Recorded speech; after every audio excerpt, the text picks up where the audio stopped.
시청자 여러분, 안녕하십니까? 9월 5일 목요일 JTBC 뉴스 아침엔 시작합니다.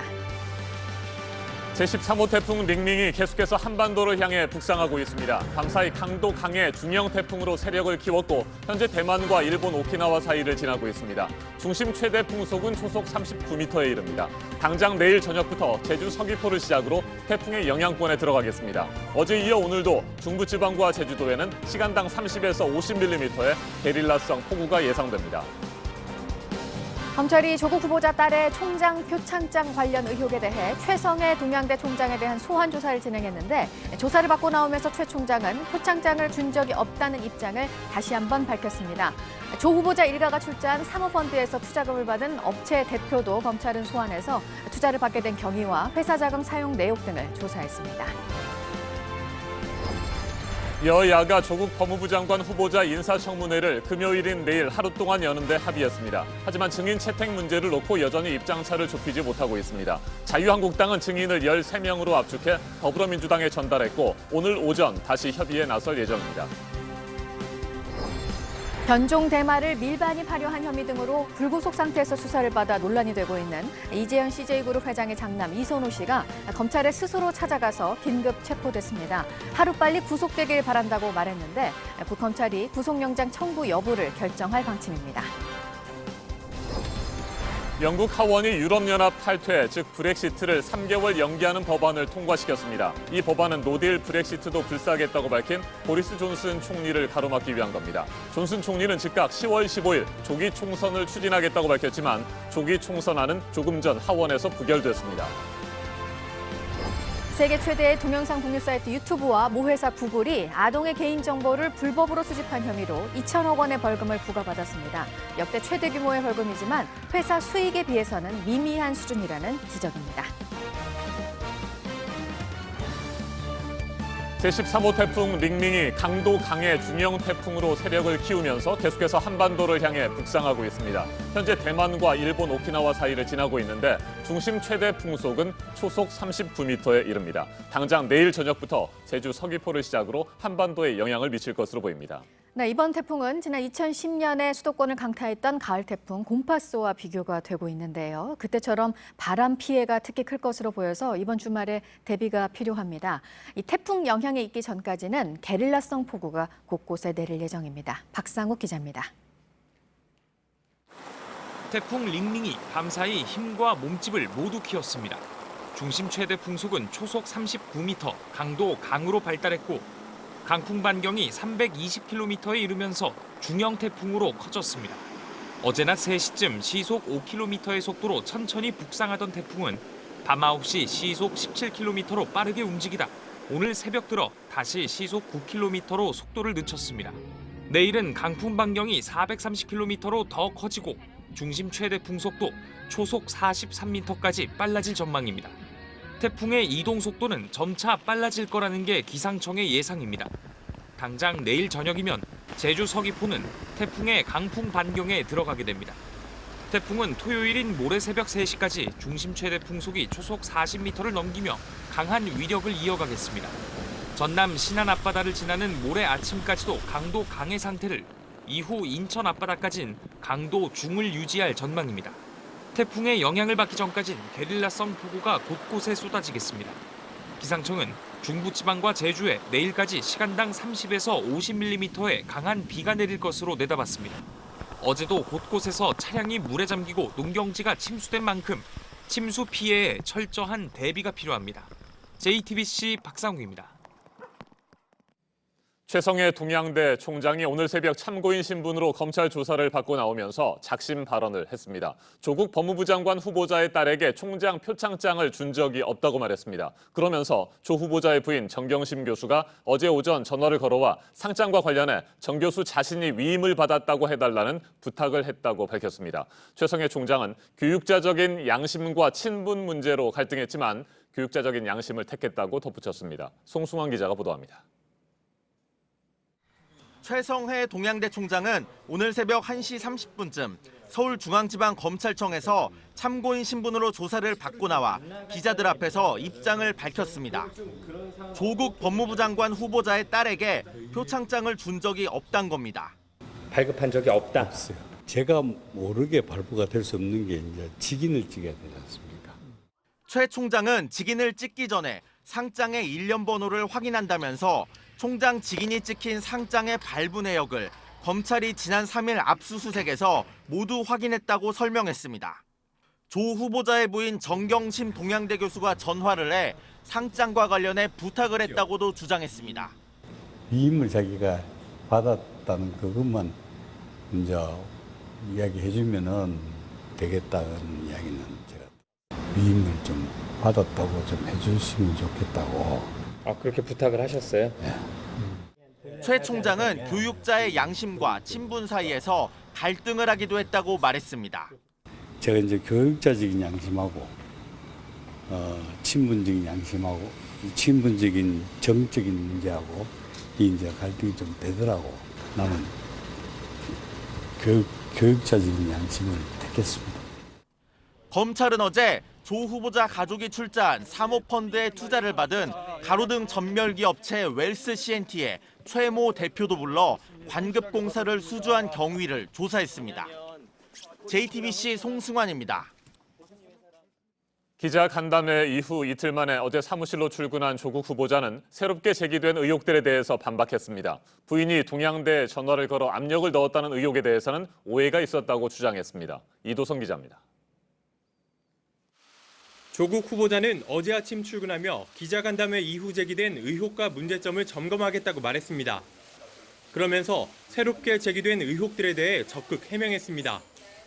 딸이 한국과학기술연구원에서 가짜 인턴 증명서를 받았다는 의혹엔 소개한 교수와 실험 담당 교수가 달랐던 것이라며 형사 절차를 통해 밝혀질 것이라고 답했습니다. 또 부인이 일하는 동양대에서 딸이 총장상을 받은 부분에 대해선 문제가 없다고 했습니다. 중학교, 고등학교 학생들 영어로 가르치는 거 실제 했습니다. 실제 활동을 했고 그에 대한 표창장을 받은 거 사실입니다. 부인이 동양대에 전화를 걸어 압력을 넣었다는 의혹도 나왔지만 오후에 오해가 있었다고 밝혔습니다. 기사를 보고 놀라서 사실대로 좀 밝혀줬으면 좋겠다 이런 취지의 말을 한 것 같은데. 하지만 딸에게 허위 증명서를 내준 부인의 지인이 한국과학기술연구원의 징계를 받게 됐다는 보도와 관련해선 언급하지 않았습니다. JTBC 이도성입니다. 여야가 조국 법무부 장관 후보자 인사청문회를 금요일인 내일 하루 동안 여는데 합의했습니다. 하지만 증인 채택 문제를 놓고 여전히 입장차를 좁히지 못하고 있습니다. 자유한국당은 증인을 13명으로 압축해 더불어민주당에 전달했고 오늘 오전 다시 협의에 나설 예정입니다. 유한울 기자가 보도합니다. 협상은 여러 번 계속됐습니다. 법사위에서는 여야 간사들이 또 민주당과 한국당의 원내대표들이 만나기도 했습니다. 오후에 다시 만난 여야 원내대표는 협상 끝에 조국 후보자 인사청문회를 오는 6일 하루 동안 진행하기로 했습니다. 서로 많은 이견이 있었지만 저희 국회의 책무를 이행하는 것이 맞다 이런 판단으로. 막판까지 쟁점이었던 조 후보자 가족을 증인으로 부르는 문제는 한국당이 물러섰습니다. 가족 증인은 부르지 않고 사실상 증인 문제는 백지 상태에서 진행될 수도 있다. 그 외에 누구를 증인으로 세울지는 법사위 여야 간사에게 협의해달라고 이름했습니다. 하지만 합의 뒤에도 여야의 신경전이 이어졌습니다. 야당은 청문회와 별개로 국정조사와 특검을 요구했습니다. 지금 드러난 것만으로도 조국 후보자에 대해서 이 차고 넘치는 비위 또 그다음 불법 이런 부분에 대해서 여당은 절대 받을 수 없다는 입장입니다. 저는 인사청문회도 하고 국정조사 특검도 얘기하고 그런다는 거는 상당히 모순적인 거 아닙니까? 조 후보자는 이제라도 청문회가 열려 다행이라면서 청문회에서 소상히 밝히겠다고 환영의 입장을 내놨습니다. JTBC 유한울입니다. 자유한국당 지도부가 청문회에 합의하자 당 내부에서는 반발이 나왔습니다. 청문회를 담당하는 한국당 법사위원 일부는 공개적으로 지도부를 비판했습니다. 조국 후보자의 쇼에 판을 깔아줬다는 말까지 나왔습니다. 정종문 기자가 보도합니다.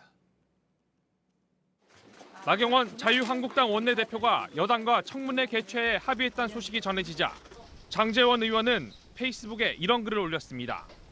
조국 청문회를 백기투항식 굴욕적 청문회라고 규정한 뒤 이미 물 건너간 청문회를 해서 그들의 쇼에 왜 판을 깔아주려고 하는지 모르겠다고 지도부를 정면 비판했습니다. 청문회 대신 국정조사를 관철시키자고도 했습니다. 이런 분위기는 법사위 회의장 안팎에서 연출됐습니다. 법사위원장 방에선 한국당 의원들 사이에 고성이 오갔습니다. 청문회 일정을 의결하기 위한 법사위 전체 회의도 예정보다 40분 늦게 시작됐습니다. 하지만 한국당 관계자는 청문회 보이콧으로 이어지진 않을 것이라고 전했습니다. 법사위원인 바른미래당 오신환 원내대표도 한국당을 향한 비판을 쏟아냈습니다. 지난 25일간 청문회 일정과 증인 채택 문제를 놓고 왜 그토록 실갱이를 벌인 것입니까? 오 원내대표는 청문회 대신 국정조사와 특검을 추진하겠다는 기존 입장을 재확인하면서 청문회 불참을 선언했습니다. JTBC 정종문입니다. 영국이 유럽연합에서 나오는 걸 예정돼 있는 오는 10월 말에서 내년 1월로 석 달 연기하는 법안이 하원에서 통과가 됐습니다. 존슨 총리는 그러자 조기 총선 추진 입장을 밝혔는데 곧바로 하원에서 또 부결이 됐습니다. 의회 표결에서 존슨 총리의 잇따른 패배입니다. 이재승 기자입니다. 당초 오는 10월 31일로 예정됐던 영국의 유럽연합 탈퇴, 즉 브렉시트가 3개월 연기될 것으로 보입니다. 영국 하원은 현지 시간 4일 이 같은 내용을 담은 이른바 유럽연합법을 가결시켰습니다. 찬성 327표, 반대 299표로 28표 차이였습니다. 법안이 상원에서 수정돼 통과되면 다시 하원의 승인을 받은 뒤 여왕의 재가를 거치면 정식 법률로 효력을 발휘합니다. 유럽연합법은 영국이 아무런 협정을 맺지 못하고 EU에서 탈퇴하는 노딜 브렉시트를 막기 위한 것입니다. 법안은 오는 10월 19일까지 영국 정부가 EU와 브렉시트 합의에 도달하거나 노딜 브렉시트에 대한 의회 승인을 얻도록 했습니다. 만약 둘 다 실패할 경우 보리스 존슨 총리가 EU 집행위원회에 브렉시트 3개월 추가 연기를 요청하는 서한을 보내도록 했습니다. 유럽연합법은 노딜 브렉시트를 불사하겠다고 밝혀온 존슨 총리를 가로막기 위한 초당적 협력의 결과물입니다. 하원이 법안을 가결한 직후 존슨 총리는 즉각 10월 15일 조기 총선을 추진하겠다고 밝혔습니다. 그러나 우리 시간으로 오늘 새벽에 치러진 영국 하원 표결에서 조기 총선안은 부결됐습니다. 존슨 총리가 하원을 해산한 뒤 조기 총선을 확정하려면 하원 3분의 2 이상의 지지를 받아야 합니다. 그러나 찬성표 298표로 통과 가능치인 434표에는 턱없이 미치지 못했습니다. JTBC 이재승입니다. 유튜브와 구글이 어린이 개인정보를 불법으로 수집한 혐의로 2천억 원의 벌금을 내게 됐습니다. 관련법이 만들어지고 최대 금액의 벌금인데 책임을 묻기에는 아직 턱없이 부족하다는 지적이 이어지고 있습니다. 워싱턴 임종주 특파원입니다. 미 연방거래위원회 FTC는 지난해 4월 소비자 단체들의 고발에 따라 유튜브에 대한 조사를 벌여왔습니다. 13살 미만 어린이들의 개인정보를 부모 동의 없이 불법으로 수집해 맞춤형 광고에 이용해온 혐의입니다. 이런 식으로 유튜브가 여러 해 동안 수천만 명을 대상으로 막대한 수익을 올렸다는 게 소비자 단체들의 주장입니다. FTC는 조사 결과 1억 7천만 달러, 약 2천억 원 벌금 부과에 회사 측과 합의했다고 발표했습니다. 1998년 아동 온라인 사생활 보호법 제정 이후 최대의 규모라는 게 FTC의 설명입니다. A penalty of this magnitude sends a strong signal about the importance of children's privacy. 유튜브는 어린이용 콘텐츠 이용자는 어린이로 간주해 데이터 수집을 제한하겠다는 내용의 대책을 내놨습니다. 그러나 소비자 단체 측은 어린이 보호나 모 회사 구글의 책임을 묻기에는 턱없이 부족하다고 반발했습니다.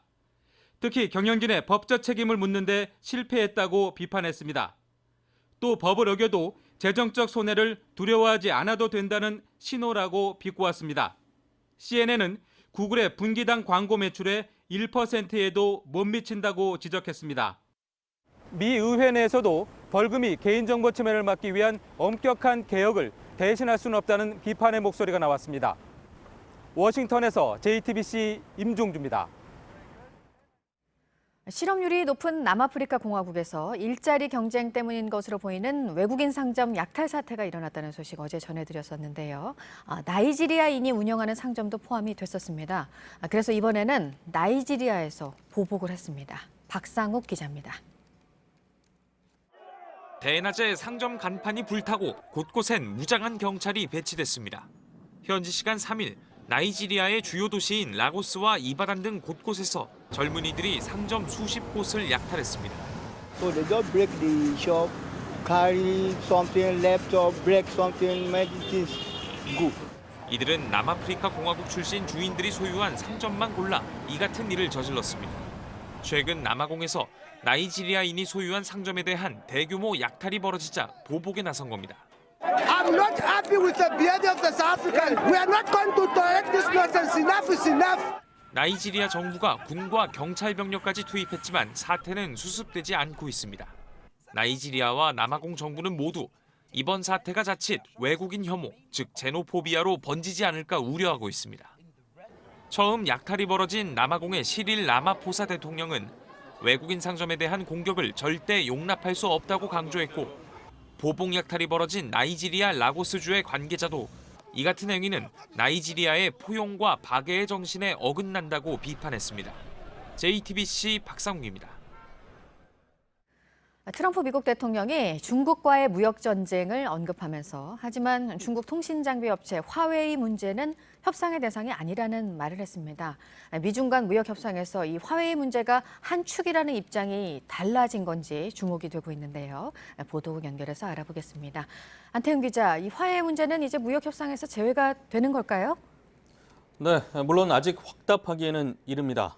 다만 트럼프 대통령이 현지 시간으로 4일 백악관 기자들 앞에서 그렇게 말했습니다. 화웨이 문제는 국가 안보의 우려와 관련돼 있기 때문에 미국은 화웨이와 사업을 하지 않겠다라는 것입니다. 또 아주 단기간에 거의 완전히 사업이 중단될 것이라고 말하기도 했습니다. 이는 중국과의 무역 협상에서 화웨이 카드를 쓰지 않겠다는 뜻으로도 해석할 수 있어 주목되는데요. 트럼프 대통령은 앞서 지난 5월에는 무역 협상 합의의 일부로 화웨이 문제가 포함되는 것을 상상할 수 있다라고 언급한 바 있습니다. 네, 조국 법무부 장관 후보자 관련 의혹에 대한 검찰 수사가 지금 속도를 내고 있습니다. 조 후보자가 교수로 있는 서울대 법학전문대학원 학생들이 성명을 냈다고요? 네, 그렇습니다. 현재 진행되고 있는 의혹이 해소가 되지 않는다면 후보자는 사퇴해야 한다. 후보자에서 내려와야 된다. 이런 내용의 성명을 낸 것입니다. 법학전문대학원 학생들은 또 조국 후보자는 그동안 평범한 사람도 행복한 사회를 만들자고 강조했는데 정작 후보자와 그의 가족은 평범하지 않은 방법으로 행복을 추구해 왔음이 드러나고 있다라고 지적하기도 했습니다. 이어 절차적 불법이 없었다는 조국 후보자의 말은 평생을 법학자로서 정의를 외쳐온 후보자 자신의 삶에 대한 부정이라고 덧붙였습니다. 서울대 총학생회도 오늘 서울대 행정관 앞에서 조국 후보자의 사퇴를 촉구하는 기자회견을 열 예정입니다. 한편 대한병리학회는 조국 후보자의 딸이 제1저자로 이름을 올린 논문과 관련해서 책임 저자인 단국대 장영표 교수로부터 의혹 관련 소명 자료를 오늘까지 제출받기로 하는 등 조사에 속도를 내는 모습입니다. 다음은 유럽에서 제초제 성분인 글리포세이트에 대한 퇴출 움직임이 확산하고 있다는 소식입니다. 독일 당국이 현지 시간으로 4일 글리포세이트의 사용을 2023년까지 금지하겠다라고 발표했습니다. 앞서 지난 3일에는 오스트리아 의회가 유럽연합 회원국 가운데 처음으로 글리포세이트의 사용을 금지하는 내용의 법안을 처리하기도 했습니다.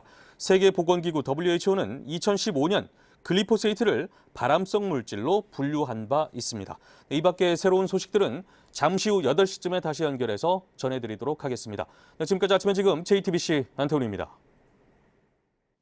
이번에는 오늘 아침 체크해봐야 할 뉴스들을 분야별로 살펴보겠습니다. 먼저 정치 분야입니다. 정부가 내년에 국가공무원 18,815명을 충원하기로 했습니다. 경찰과 해경을 6,200여 명 늘리고 교사도 4,200여 명 선발할 예정입니다. 최종 인원은 국회 심의를 거쳐 확정됩니다. 국회 패스트트랙 고소고발 사건과 관련해 경찰 소환 통보를 받은 자유한국당 황교안 대표와 나경원 원내대표가 소환 날짜였던 어제 경찰에 출석하지 않았습니다. 지금까지 경찰 조사를 받은 의원은 더불어민주당이 30명, 정의당이 3명이고 자유한국당은 1명도 없습니다. 서울 종로구 원서동에 노무현 시민센터가 들어섭니다. 2021년 9월 완공을 목표로 어제 기공식이 열렸습니다.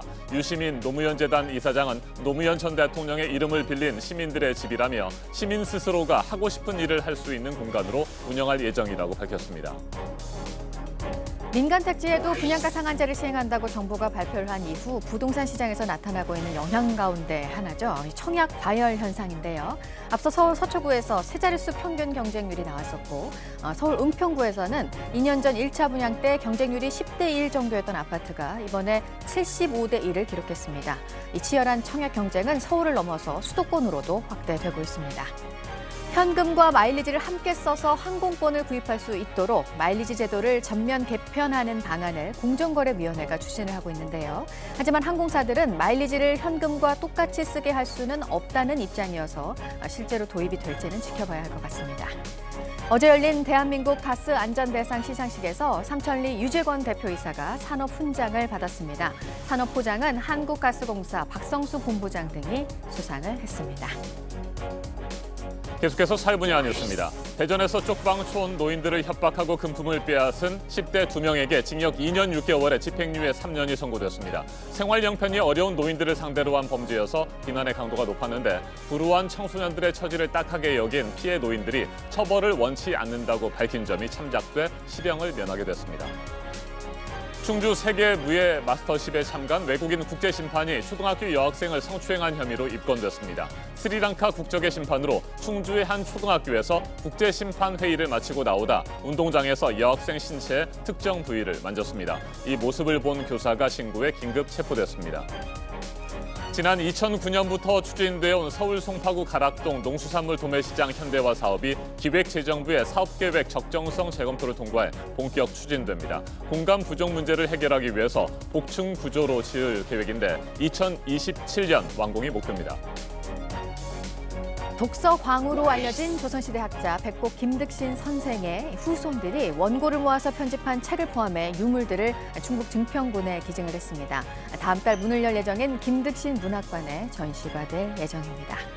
김환기 화백의 작품 산이 서울 옥션 경매에서 14억 원에 낙찰됐습니다. 1955년 서울에서 그리기 시작해서 파리에서 완성이 된 작품입니다.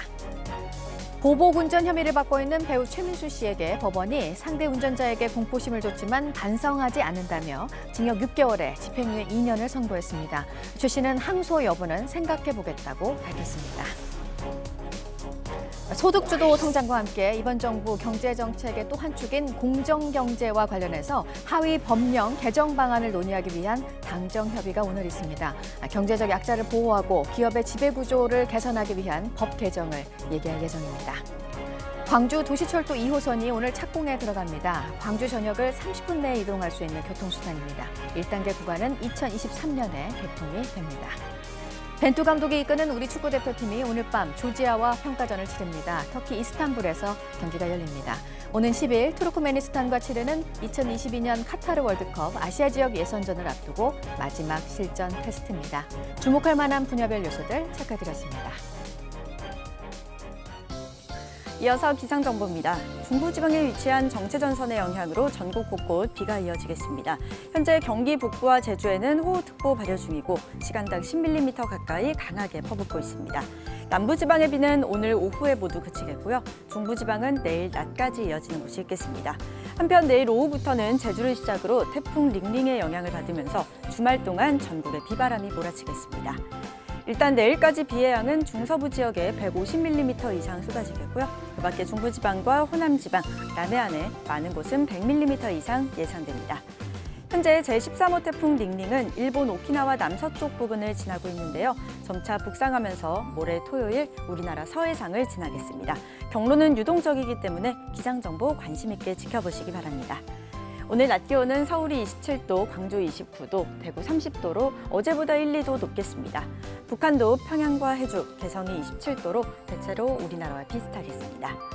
내일 낮 동안 가을 장마가 모두 물러가지만 내륙 곳곳 한때 소나기 소식 들어 있습니다. 기상정보였습니다.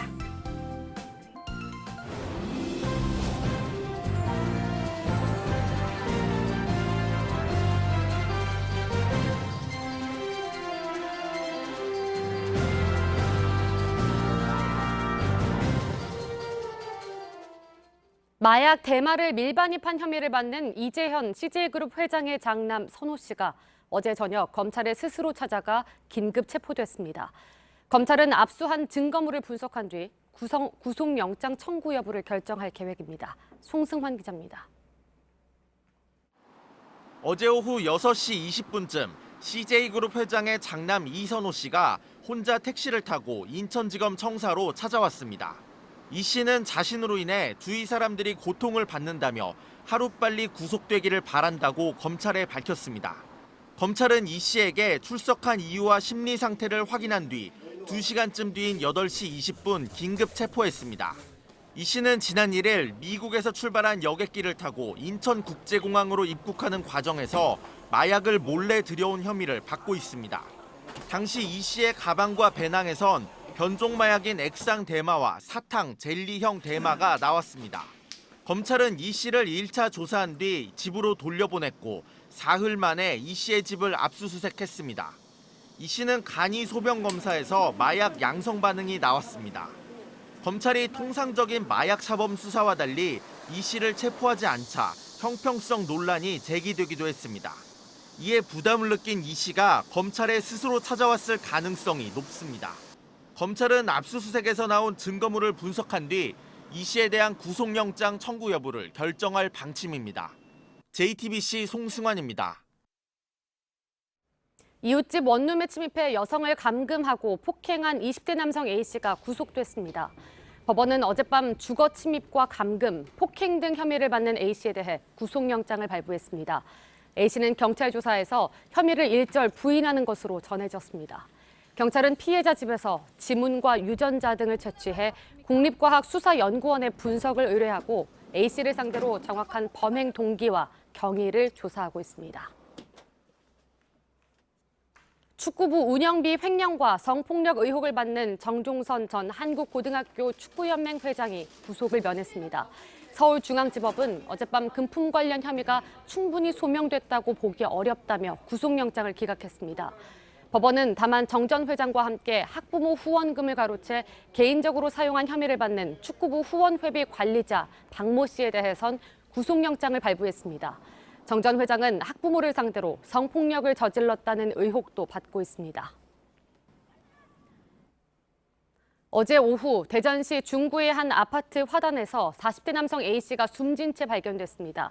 경찰이 A씨의 신원을 확인해 집으로 찾아가 보니 아내와 아들, 딸도 모두 숨져 있었습니다. 경찰은 조사 결과 집에 외부인이 침입한 흔적은 없었고 아내와 아들, 딸에게 외상도 발견되지 않았다며 정확한 사인은 부검을 통해 확인할 방침이라고 밝혔습니다. A씨는 경제적인 문제로 힘들다는 유서 형식의 메모지를 남겼습니다. 사회적으로 논란이 뜨거운 이슈에 대해 다양한 목소리를 들어보는 맞짱 토론 시간입니다. 지난 1일 문재인 대통령이 교육부에 대학 입시 제도 전반을 재검토하라고 지시했죠. 이 발언 직후 교육계를 비롯한 각계각층에서 대입 제도의 개선이 필요하다는 목소리가 더욱 높아지고 있습니다.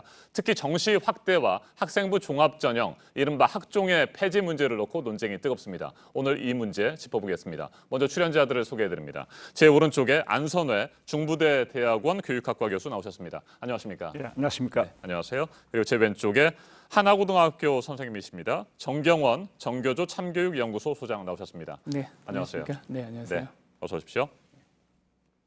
문재인 대통령이 대입제도의 불공정성을 언급한 이후 교육부가 어제 처음으로 공식 입장을 밝혔습니다. 유은혜 장관은 학생부 종합전형의 투명성과 공정성을 높일 수 있는 방안을 최우선으로 마련하겠다고 말했습니다. 이에 따라 앞으로 대입제도 개편에 대한 논의가 정시 확대가 아닌 학종 개선을 중심으로 이루어질 것이라는 전망이 나옵니다. 본격적인 토론 시작하겠습니다. 먼저 두 분에게 질문을 드리겠습니다. 어제 유은혜 교육부 장관의 발언 어떻게 생각하시는지요? 먼저 안 교수님. 예.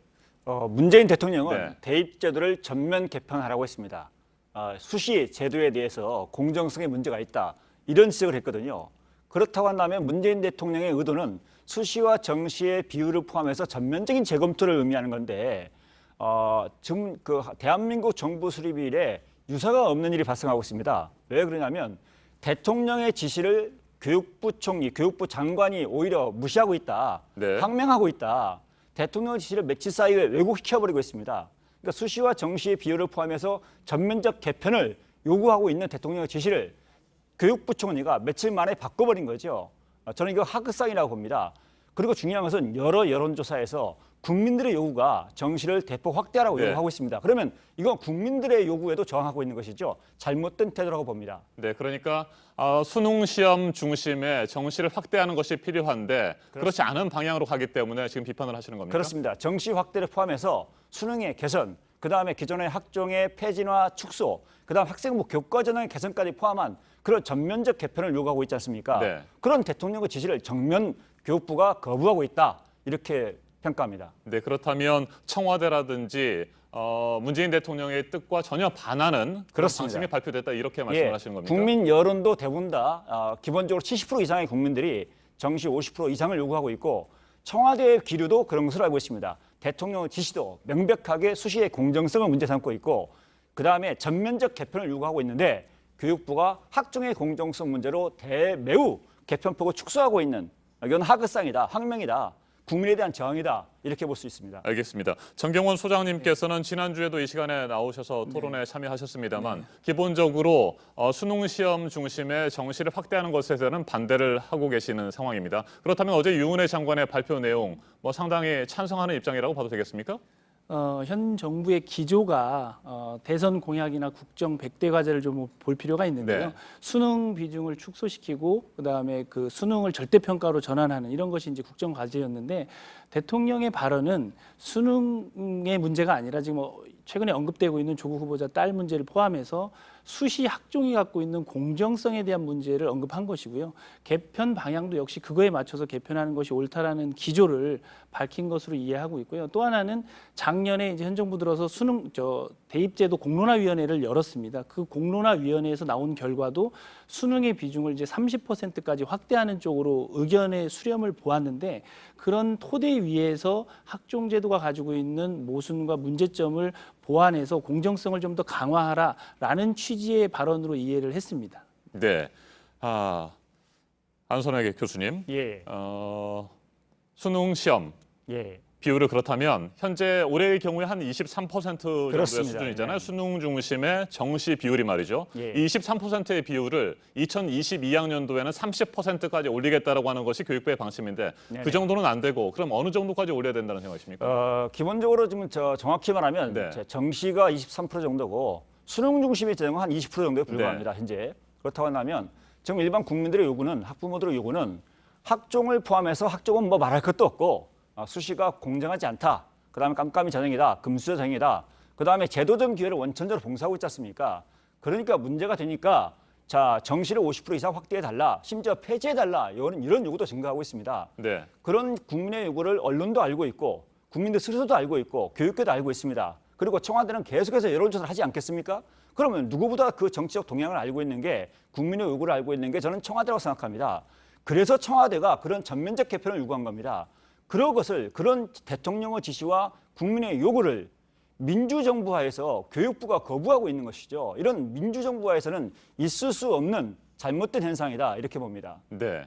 그렇다면 수능 중심의 정시 모집의 비율을 몇 %까지 올리는 게 적어도 타당하다고 50% 보십니까? 이상까지 올리는 것이 네. 국민의 최소한의 요구다 이렇게 보고 있습니다. 50% 정도로 올린다고 한다면 학생부 종합 전형이 있고요. 또 학생부 교과 전형이라는 게 있고 실기 전형이 예, 예. 있잖아요. 네네. 이것들의 비율은 어느 정도가 적당하다고 보십니까? 그것은 나름대로 정부가 완전히 정할 수는 없습니다. 네. 그러나 제 개인 생각은 학생부 종합전형은 이미 수명이 다 있다. 그래서 폐지하든가 아니면 부작용이 적게 사회적 약자를 위한 적극적 차별 정책으로만 제한해서 적용할 필요가 있다. 그러면 지금 현재 그 전형이 한 13, 14% 정도입니다. 네. 13.7% 정도 되는데 그럼 15% 이내가 되지 않겠습니까? 그리고 학생부 교과 전형이 3, 40%가 될 수가 있습니다. 물론 지방대 같은 경우는 좀 특수한 상황이 있습니다. 지방대 같은 경우는 학생부 교과 전형을 아주 많이 하거든요. 서울 같은 경우는 주요 대학이 7% 정도밖에 안 합니다. 학생부 교과 전형이. 그런데 학생부 교과 전형은 여러 고등학교의 교과 성적을 네. 균등하게 반영합니다. 지역균형이라는 가치를 지향하고 있거든요. 그렇기 때문에 학생부 교과전을 아주 많이 반영하고 있는 지방대는 굳이 수능 정시 비율을 굳이 제한하지 않아도 무방합니다. 하지만 서울의 주요 대학은 학생부 교과정을 10%밖에 반영하지 않고 여러 가지 문제가 있는 학종을 대부분 반영한단 말입니다. 그래서 기본적으로 이 기회에 서울의 주요 대학을 중심으로 한다고 한다면 학생부 교과전형은 30%, 40% 이상, 그다음 학생부 종합전형은 15% 이내 이것이 적당하다 이렇게 판단합니다. 네, 그런데 현실은 말이죠. 많은 대학들이 수능 중심의 정시 모집에 소극적이잖아요. 이 부분 어떻게 보십니까? 왜냐하면 기본적으로 학생부 종합전형이라고 하는 것 자체가 대학의 선발 자율권을 완전히 보장합니다. 지금 여러 가지 부정이 나왔는데 그 부정의 대부분은 지금까지 알려진 부정은 고등학교에서 나타난 부정이고 학부모가 저지른 부정이었습니다. 그리고 교사와 학부모가 일부 개입된 것이죠. 그러나 최근에 드러난 사항은 뭐냐면 대학에서 교수들이 그것을 많이 악용하고 있다. 예를 들면 자녀의 문제라든가 소논문 문제라든가 그다음에 각종 여러 가지 인턴 문제라든가 이런 사항이 발생하고 있지 않습니까? 오히려 이런 교수들이 종합해서 여러 가지 자기 자녀의 스펙을 만들어주는 것이 이미 유행처럼 확산되고 있습니다. 그렇기 때문에 오히려 대학의 교수들 집단 자체가 사실은 이해관계 집단이다. 그리고 학종을 많이 확대하면서 정부의 재정 지원을 많이 받았습니다. 정부가 그걸 유도해 온 거죠. 그래서 재정 지원을 많이 받고 그다음에 대학의 선발 자율권을 확보하고 그다음에 사실은 일부 그 제도를 악용한 그런 교직원 집단이 있다. 이런 부분을 근본적으로 해결하기 위해서는 학종을 폐지 또는 사회적 약자를 위한 전형으로만 제한할 필요가 있다 이렇게 말씀드리는 겁니다. 알겠습니다. 안 교수님의 의견에 대해서 우리 전 소장님께서는 어떤 생각을 하시는지 궁금합니다. 일단 말이죠. 수능 중심의 정시 비율을 50% 이상으로 올려야 된다라고 하는 것이 안 교수님의 생각이신데 반론하시죠. 네, 동의하기는 좀 어려운 주장이시고요. 어떤 전형이건 대학 입시 제도는 특정한 계층의 이해관계가 얽혀 있습니다. 그럼 수능이라는 전형이 과연 어떤 계층을 가장 이해관계를 대변하고 있느냐를 좀 들여다봐야 되는데요. 실제 자료들을 보면 수능보다 학생부 종합전형이 저소득층이나 농어촌 학생들에게 유리하다는 결과가 많이 나와 있어요. 예컨대 저소득층을 대상으로 해서 국가장학금을 받는 학생들의 비율을 조사를 해보면요. 학생부 교과전형은 49%가 있고 또 학생부 종합전형 같은 경우는 45%가 확인되고 있는데 반해서 수능은 35% 학생들이 혜택을 받고 있죠. 그리고 기초생활수급자에서 소득 4분위 학생들의 비율을 좀 들여다보면 학생부 종합전형으로 응시한 학생들이 31% 정도 되고요. 교과전형이 34% 해당돼서 30%를 넘고 있는데 반면에 보면 논술전형은 20%, 수능전형으로 입학한 학생들은 23%거든요. 이게 무엇을 의미하냐면 그러니까 사회 경제적으로 열악한 지역에 있는 농어촌 지역의 학생들, 그다음에 지방의 중소도시의 학생들의 경우에는 학종으로 진학하는 비율이 훨씬 높다는 것을 반영하고요. 실제 경희대학교 김현 교수님이 서울 지역의 10개 사립대를 중심으로 해서 입시 결과를 분석했는데요. 일반고 출신 합격생들의 합격 비율을 보면 학생부 교과 전형으로 입학한 비율이 92%고요. 학생부 종합이 63.5%입니다. 그런데 이제 자사고 출신 합격생들의 비율을 보면 수능이 16.9%고 학생부 종합전형은 8.3%에 불과합니다. 그러니까 수능을 강조했을 때 가장 이득을 보는 지역이 어디냐라고 했을 때 강남, 서초, 송파 그리고 사교육이 발달한 지역이 가장 많은 혜택을 보고 있는데 대학 입시 전형을 설계하면서 어떤 계층의 이익을 대변할 것인가는 국가의 중요한 정책이 돼야 됩니다. 이런 분석을 하지 않고 수능을 확대했을 때 과연 어떤 지역 학생들이 가장 이득을 보느냐 이것은 굉장히 첨예한 지점이기 때문에 어떤 입시 제도를 선택하는가가 굉장히 중요하고요. 실제 고교생 대학 진학률이 지금 78% 정도가 되는데요. 강남구에 있는 모 학교의 대학 진학률을 보면 35%에 해당됩니다. 그러니까 지난해 졸업하면서 동시에 재수생이 되는 비율을 조사한 통계를 보면요. 재수생 비율이 높은 탑 10을 보면 경기고등학교가 73%입니다. 재수생 비율이. 그다음에 부산 해운대고등학교가 68%, 휘문이 65%, 중동이 60%, 양정고등학교가 60% 이렇게 쭉 보면 이 비율이 높은 지역은 대부분 다 강남, 서초, 양천구처럼 이 사교육이 발달한 지역의 학생들이 거주하는 지역이거든요. 그래서 이런 점들을 우리가 종합적으로 지켜보면 과연 수능을 확대할 때 어떤 계층, 어떤 지역의 이해관계를 대변하는 것인가에 대해서 엄밀하게 들여다볼 필요가 있고요. 또 하나의 관점 중요한 건 뭐냐면 그렇다면 수능이 과연 우리 아이들에게 혹은 학교 교육에 정상적인 순기능을 하고 있느냐도 한번 들여다봐야 됩니다. 그러니까 미래 사회에서 요구하는 역량이 과연 오지선다의 이 문제풀이식의 교육, 정답을 찾아내는 교육, 이런 교육으로 21세기가 요구하는 인재상을 길러낼 수 있는가? 또 하나는 수능이 중심이 됐던 입시도 아래에서 학교 교육이 어떻게 진행됐는가를 한번 면밀하게 네. 분석해 볼 필요가 있습니다. 알겠습니다. 수능 문제집 위주로 풀이할 때 실제 현장은 거의 잠자는 학교라고 그랬고 붕괴된 교실이었고 수능 이외의 과목들은 학생들이 공부할 필요가 없다고 그랬고 학교의 기능이 그냥 수능 문제집만 풀어주면 되는 것이냐.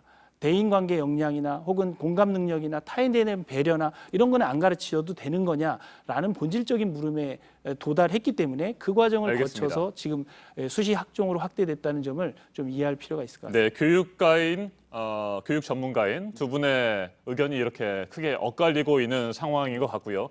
실제로 또 교육 당국이라든지 일선 뭐 학교라든지 학생들의 생각도 다 다를 것 같거든요.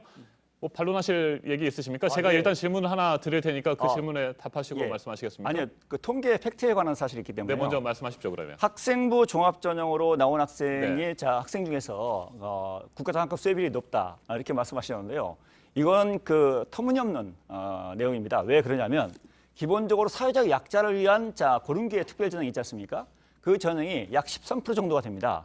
지금은 좀 더 증가했지만 과거에 보면은 그러면 이 13% 정도에 해당하는 학생들 대부분을 학생부 종합전형으로 뽑습니다. 그런데 이 고른기 입학전형은 학생부 종합전형으로 뽑든 수능으로 뽑든 학생부 교과전형으로 뽑든 사회적 약자가 선발되지 않겠습니까? 그런데 학종으로 뽑는 사회적 약자 이 숫자를 빼면 사실상 일반 학종에서는 거의 사회적 약자가 뽑히지 않습니다. 그래서 기본적으로 전형의 특성을 가지고 비교하려면 사회적 약자를 위한 고른기의 특별전형의 비율을 완전히 뺀 다음에 수능 전형과 학생부 종합전형을 비교해야 됩니다. 그래서 계층 문제는 훨씬 더 학생부 종합전형이 금수저 전형이다 이렇게 말씀드리는 것이고요.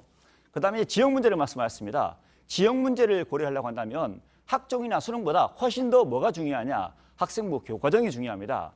학생부 교과전형은 모든 학교의 내신 교과 성적을 동등하게 반영합니다. 그래서 정량평가지요. 네. 그러면 시골에 있는 학교나 도심지에 있는 학교나 똑같은 성적으로 반영하게 됩니다. 그러면 지역 균형을 위해서는 당연히 학종이 아닙니다. 그보다 훨씬 더 뭐가 중요하냐? 학생부 교과전형이 중요하다. 이런 말씀을 드리는 것입니다. 그래서 계층적 접근이나 지역적 접근이나 모두가 학종은 대안이 아니다. 결국 학생부 교과전형과 그다음에 정시 수능 전형이 두 축이 되어야만 공교육자 발전과 그다음에 공정성이 함께 담보될 수 있다. 이렇게 말씀드리는 것입니다. 네, 전 소장님 반론을 하셔야 될 것 같습니다. 반론 듣고 제가 질문을 드리겠습니다. 네.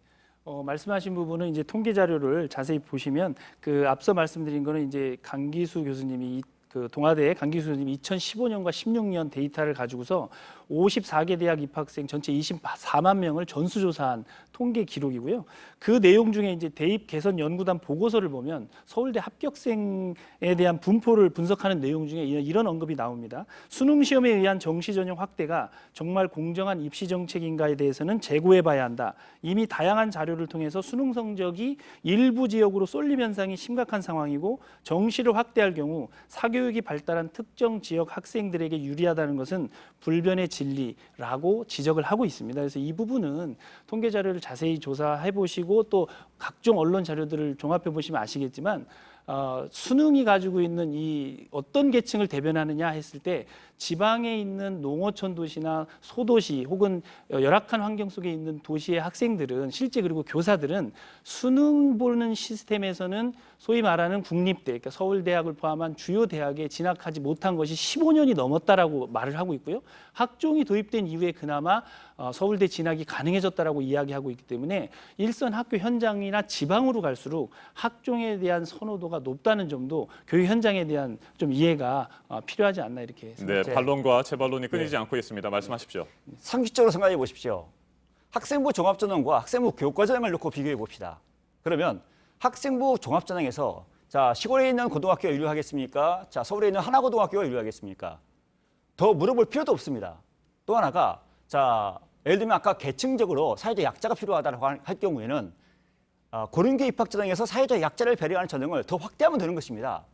이 사회적 약자를 위한 전형을 학생부 교과로 하든 수능으로 하든 사회적 약자가 뽑히게 되는 것입니다. 그래서 아까도 말씀드리지만 그 통계를 왜곡시키는 것은 정말 학자가 해서는 안 될 짓입니다. 예를 들면 서울대나 아까 그런 분들 같은 경우는 학생부 종합증을 옹호하는 또 학생부 종합증을 대부분 하는 대학입니다. 그런 대학은 당연히 자기 전형이 옳다고 주장하는 것이지요. 아까도 말씀드리지만 기본적으로 시골에 있는 대학 고등학교와 하나고등학교 학종이 어디가 유리하겠는가 불보듯 뻔한 것이고 여러 사례에서 나왔지만 악용 가능성, 입시 부정이 나타나는 것은 대부분 다 학생부 종합전형입니다. 이런 상태에서 학교에 따라서 교사에 따라서 부모에 따라서 대입 전형의 결과가 달라지는 건데 예측할 수 없고 그 합격 불합격의 기준을 정확히 알 수 없는 어떻게 학종이 공정하다고 말할 수가 있겠습니까? 알겠습니다. 전 소장님 반론하십시오. 네, 그러니까 지금 말씀하신 대로 학종이 갖고 있는 불공정성 그리고 투명하지 못한 부분, 이 부분은 다 공감을 하고 있습니다. 그래서 그 부분은 다양한 제도나 절차를 통해서 대안을 마련하고 학종이 더 공정해질 수 있도록 다듬는 것이 중요하지, 그렇다고 해서 우리가 비교육적이라고 교육학자들도 다 인정하고 있는 수능 시스템으로 돌아가자고 하는 것은 사실 공감하기 좀 어렵고요. 근데 전제가 있습니다. 만약에 수능이 지금과 같은 오지선다가 아니고 학생들의 사고력을 요구하는 논술형이나 뭐 서술형으로 바뀐다면 그 부분은 공감할 수 있습니다. 수능이 갖고 있는 교육적 효과를. 그러나 지금과 같은 이런 방식으로 수능이 유지될 때 과연 아이들에게 창의적인 인재로 길러낼 수 있는 이게 입시 제도냐라는 점에는 대단한 이제 회의를 좀 갖고 있다는 점을 알겠습니다. 일단 여기까지 듣고요. 안 교수님. 반론과 재반론을 계속 하다 보면 정말 오늘 뭐 1시간, 2시간, 3시간 시간 뭐 제한 없이 계속 이어질 것 같습니다. 그렇지만 저희는 또 다음 순서를 진행해야 되고 이 토론도 마무리를 해야 되니까요. 일단 제가 질문을 드리겠습니다. 질문 드리고 나중에 혹시 못하신 말씀들은 제가 마지막에 또 기회를 드릴 테니 그때 말씀을 해주시기 바랍니다. 2022학년도 대입 제도까지 지난해 확정이 돼서 지금 학생들이 열심히 공부를 하고 있습니다. 그런데 물론 여러 가지 문제점들이 지적이 됐습니다만 또 교육부가 대입제도 개편을 논의하기 시작했습니다. 학생들로서는 굉장히 혼란스러울 수밖에 없습니다. 학생들이 과연 어떻게 생각하는지에 대해서도 두 분께서 분명히 입장이 엇갈리실 거라고 생각이 됩니다만 한번 들어보도록 하겠습니다. 먼저 선생님 말씀하시죠. 학생들의 경우에는 사실 지금 이제 대학 입시 제도는 사전 3년 예고제, 또 규정이 바뀌어서 4년 예고제를 하고 있거든요.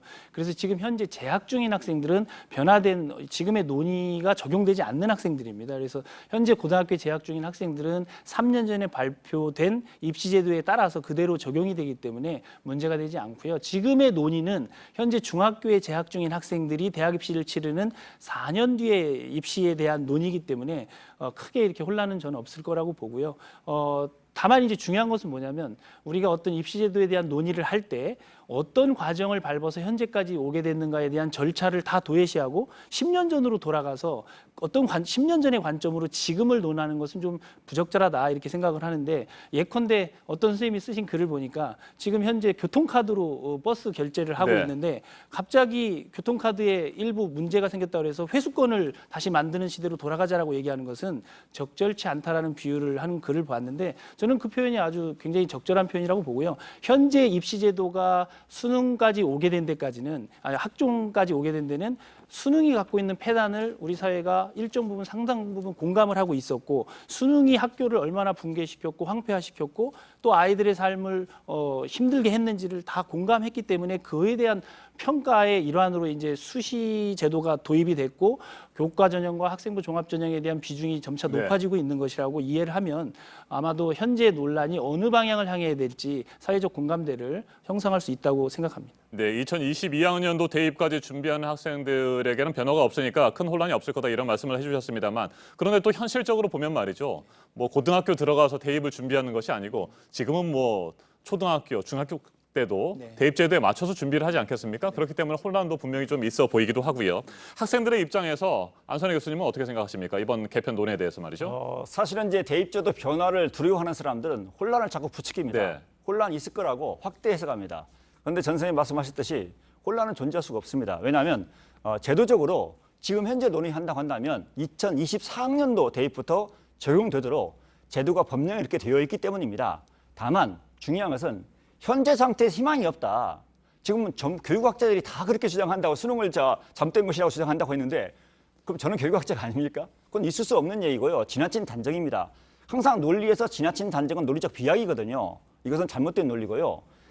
기본적으로 2024학년도부터 진행한다 하더라도 적어도 우리 교육계에 우리 학생과 학부모에게 그야말로 상류층, 기득권층, 특권층의 부모를 가지지 않은 대부분의 서민 학생과 중산층 학생의 자녀들에게 희망을 주어야 되지 않겠습니까? 네.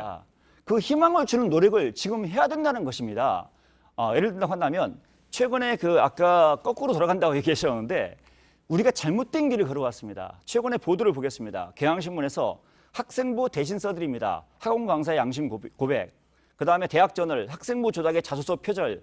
그다음에 머니투데이 학종 전형 드는데 성적 조작 학생부 무단 수정교사 160명 적발. 그다음에 조선일보 부르는 게 갑 강남 학원가 고스트라이터 성행 말하기 글쓰기 연구부터 대입 자소서까지 대필. 한겨레 20일 대학에 가려고 거짓말쟁이가 됐어요. 그다음에 KBS 지난해 그 고교 학생부 기록 정정 18만 건 네. 매년 증가. 심지어 그 MBC 학생부 종합전형 될 학생만 밀어준다. 네, 짧게 정리를 나머지는 해주십시오. 들러리. 네. 이렇게 문제가 쌓이고 쌓여서 국민이 분노하고 있는데 일부 교육계 인사들, 일부 교원단체라든가 일부 교수들은 이것을 인정하지 않습니다.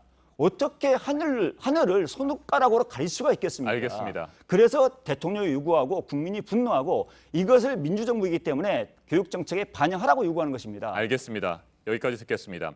혼란이 생각보다는 그렇게 크지 않을 것이다라고 하는 부분에 대해서 두 분의 의견이 모아진 것 같습니다. 물론 혼란도 있을 수 있겠습니다만 문제가 있다고 한다면 반드시 개선을 해야 할 필요는 분명히 있을 것 같습니다. 자, 오늘 토론이 굉장히 뜨거웠는데 제가 30초씩 시간을 드리겠습니다. 사실 오늘 토론을 제가 기획을 했을 때에는 그렇다면 학종의 문제점을 개선하기 위해서 불공정성과 또 투명하지 못한 부분들을 개선하기 위해서 어떤 노력들이 필요할 것인지에 대해서도 토론을 진행하고 싶었습니다만 시간이 많지 않고요. 그렇다면 이 부분에 대해서 학종의 문제점을 개선하는 문제를 중심으로 해서 30초씩 마지막 답변을 듣도록 하겠습니다. 네. 네, 말씀해 주십시오. 네, 학종이 갖고 있는 문제점은 분명히 지금 노출이 되고 있습니다. 이 부분은 보완이 돼야 되는 지점으로 모두 이해를 하고 있는데요. 우선 가장 중요한 것은 공식적인 이의제기 절차가 마련되어 있지 네. 않다는 점이 중요하고요. 그래서 수능을 봤을 때는 우리 학생들이 수능 문항의 이의제기를 할 때 평가원에 이의제기를 합니다. 그리고 평가원은 그것을 공식적으로 접수해서 답변을 또 해야 되는 겁니다. 그런데 지금 학종과 관련해서는 공식적인 이의제기 절차가 없다는 점이 좀 문제로 지적되고 있기 때문에 이 부분을 좀 해결해야 될 과제가 있고요. 또 하나는 정보 공개 측면인데요. 학종으로 합격한 학생들이 본인의 그 승복을 하지 못할 때 정보 공개를 대학이 최소한은 해야 된다. 예를 들면 합격선과 영역별 어떤 취득 점수, 그래서 총점 점수, 그래서 최소한 합격선이 어느 정도인데 왜 떨어졌는지 정도는 알려줘야 학생이나 학부모가 승복할 수 있는 제도다라는 걸 말씀드리고요. 또 하나 이제 정보 공개에서 출신 학교 유형별로 또 공개를 할 필요가 있습니다. 예를 들면 영재학교 출신이 몇 % 합격했는지, 뭐 과학고 출신이 네. 몇 % 합격했는지 이런 비율을 좀 공개할 필요가 있고요. 또 학생들의 혼란을 줄이기 위해서 자소서라는 것을 이제 폐지하는 것에 대해서도 정부는 좀 적극적으로 검토할 시점이 됐다라고 말씀드립니다. 네, 여기까지 듣고요. 안 교수님 말씀을 해주십시오. 예. 2008학년도 이후에 대입제도에서 입학사정관이 등장하고 10년이 넘게 계속 입학사정관 학생부 종합전형으로 변질되면서 그리고 개선한다고 공정성을 높인다고 해왔습니다. 그럼에도 불구하고 지금 이 시점, 이 지경에 이르렀습니다. 지금 문재인 정부에서 이미 전반기가 지나갔습니다. 후반기로 갑니다. 이 시점이 아니면 대입제도를 개선할 수가 없습니다. 그럼에도 불구하고 대통령 요구와 국민의 요구를 교육부가 지금 거부하고 있습니다. 이 나라 정부가 민주정부입니다. 일부 교원단체나 일부 교수단체가 좌지우지하는 교원이 주인되는 교주정부가 아니지 않습니까? 민주정부라고 한다면 국민의 목소리, 학생, 학부모의 고통, 아우성 소리를 들어야 하는 책무가 있다고 생각합니다. 저는 이 책무 가운데서 대입제도에 관해서는 수능을 늘리고 수능을 개선하면서 아까 수능을 개선하면 생각이 달라질 수 있다고 했지 않습니까? 대통령은 바로 그걸 요구하고 국민들도 그걸 요구합니다. 수능을 개선해서 점진적으로 논술형, 서술형 문제도 도입하면서 수능을 개선하면서 확대하고 그다음 학생부 종합전형은 폐지하거나 네. 축소하고 그리고 학생부 교과 전형도 나름대로 수능 최저 등급을 반영한다든가 라는 방식으로 얼마든지 개선의 여지가 있습니다. 지금 이 상태, 이 시점이 아니면 국민에게 희망을 줄 수가 없습니다. 교육부가 잘못하면 문재인 정부의 근간을 흔들 수가 있습니다. 알겠습니다. 국민을 위해서, 교육의 미래를 위해서 전면적 개편이 필요하다. 이 말씀을 꼭 드립니다. 알겠습니다. 오늘도 마찬가지였고요. 역시 대학 입시 제도를 둘러싼 논쟁은 언제나 뜨거운 것 같습니다. 오늘 맞짱 토론 안선회 중부대 대학원 교육학과 교수 그리고 정경원 참교육연구소 정교조 참교육연구소 소장과 함께했습니다. 두 분 토론 잘 들었습니다. 네, 감사합니다. 고맙습니다. 예, 고맙습니다. 감사합니다.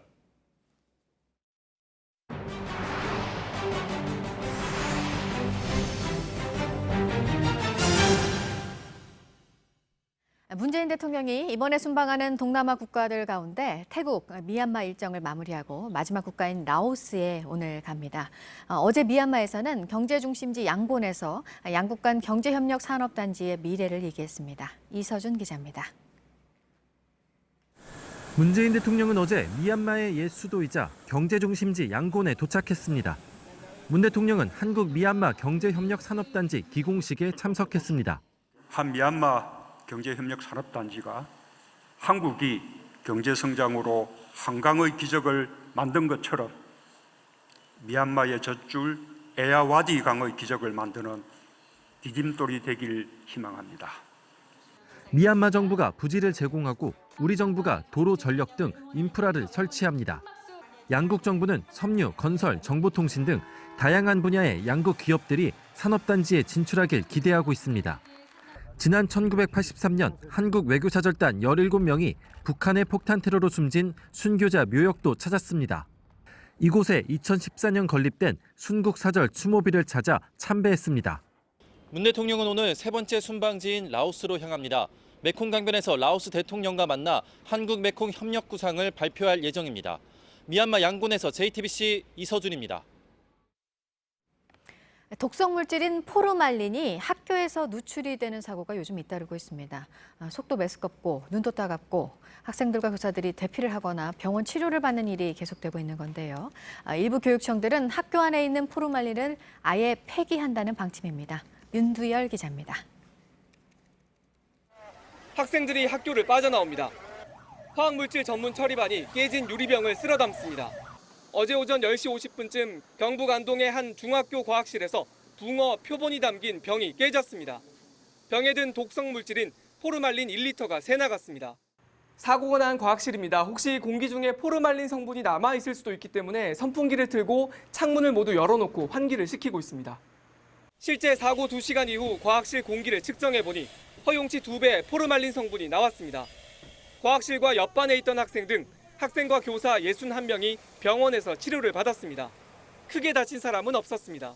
여기가 지금 막 나오는데 하얗게 나오는데 수화기 뿌린 것처럼 가슴 좀 막막하고 숨 잘 안 쉬고. 지난 7월엔 서울의 한 초등학교에서 포르말린이 새나가 전교생 1,200여 명이 급히 대피했습니다.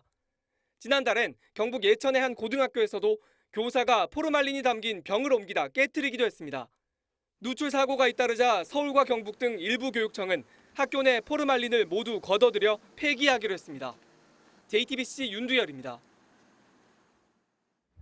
오늘의 핵심 뉴스들을 정리해드리는 아침엔 주요 뉴스입니다. 제13호 태풍 링링이 계속해서 한반도를 향해 북상하고 있습니다. 밤사이 강도 강의 중형 태풍으로 세력을 키웠고 현재 대만과 일본 오키나와 사이를 지나고 있습니다. 중심 최대 풍속은 초속 39m에 이릅니다. 당장 내일 저녁부터 제주 서귀포를 시작으로 태풍의 영향권에 들어가겠습니다. 어제 이어 오늘도 중부지방과 제주도에는 시간당 30에서 50mm의 게릴라성 폭우가 예상됩니다. 조국 후보자 딸의 총장 표창장 관련 의혹에 대해 검찰에 소환된 최성해 동양대 총장이 조사를 받고 나오면서 표창장을 준 적이 없다는 입장을 다시 한번 밝혔습니다. 이 표창장 문제가 불거지고 조 후보자 부인이 전화를 해서 자신이 위임을 받았다고 해달라는 부탁을 했다고 주장하기도 했습니다. 여야가 조국 법무부 장관 후보자 인사청문회를 금요일인 내일 하루 동안 여는데 합의했습니다. 하지만 증인 채택 문제를 놓고 여전히 입장 차이를 좁히지 못하고 있습니다. 자유한국당은 증인을 13명으로 압축해 더불어민주당에 전달했고 오늘 오전 다시 협의에 나설 예정입니다. 변종 대마를 밀반입 하려한 혐의 등을 받고 있지만 불구속 수사를 받아서 논란이 이어진 이재현 CJ그룹 회장의 장남 이선호 씨가 어제 저녁 긴급 체포됐습니다. 검찰을 스스로 찾아가서 하루빨리 구속되길 바란다고 말했습니다. 영국 하원이 유럽연합 탈퇴, 즉 브렉시트를 3개월 연기하는 법안을 통과시켰습니다. 이 법안은 노딜 브렉시트도 불사하겠다고 밝힌 보리스 존슨 총리를 가로막기 위한 겁니다. 존슨 총리는 즉각 10월 15일 조기 총선을 추진하겠다고 밝혔지만 조기 총선안은 조금 전 하원에서 부결됐습니다.